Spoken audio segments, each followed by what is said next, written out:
नमस्ते दोस्तों।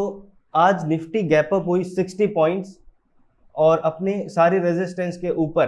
बट क्योंकि ऑलरेडी 60 पॉइंट्स निफ्टी ऊपर थी, तो अब हमें क्या ओपन कॉल बाई करनी चाहिए या बैंक सिर्फ बुल स्प्रेड लेके हमें निफ्टी में ट्रेड करना चाहिए, ये हम इस वीडियो के थ्रू सीखते हैं।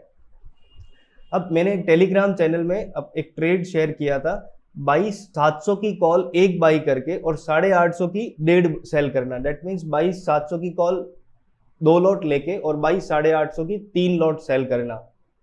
अब ये क्यों किया हमने? क्योंकि निफ्टी ऑलरेडी इतनी गैप अप थी 60 पॉइंट्स।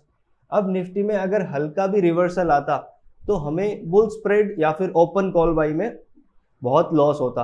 बट क्योंकि ये 1:1 था, अब निफ्टी स्लोली ग्रेजुअली अगर ऊपर भी जाती है तो भी हमें प्रॉफिट होगा, और निफ्टी कंसोलिडेट भी कर जाती अपने ओपन के पास, फिर भी ये हमें कुछ प्रॉफिट दे के जाती। और हमने इस ट्रेड के थ्रू 15 पॉइंट्स निफ्टी में कैप्चर किए। अब देखिए, अब आई चार्ट में मैं इस ट्रेड का चार्ट दिखाता हूं आपको। ये 22,700 की कॉल है 2 लॉट बाई, और 22,850 की कॉल है 3 लॉट सेल। That means 1:1.5। हमने किया था 12 बजे के आसपास, जब इस ट्रेड का रेट था 34, 73 आ रहा है, इसका हाफ 32, 33 के आसपास हो गया। क्योंकि ये 2 लॉट में मैं रेशियो दिखा रहा हूं आपको, इसीलिए ये रेट आ रहे हैं डबल। अब ये रेट गया 95 के आसपास, 96 के आसपास। दैट मीन्स 46 से 50 की रेंज में ये ट्रेड करने लगा था।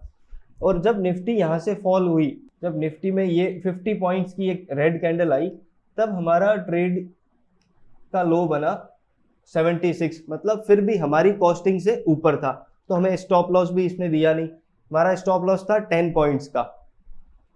और फिर से निफ्टी थोड़ी सी बाउंस करते ही, ये देखो एंड में निफ्टी फिर थोड़ी बाउंस कर गई, तो ये ट्रेड क्लोज हुआ है अपने हाई पे। और ये ट्रेड है 1:1.5 का रेशियो निफ्टी में।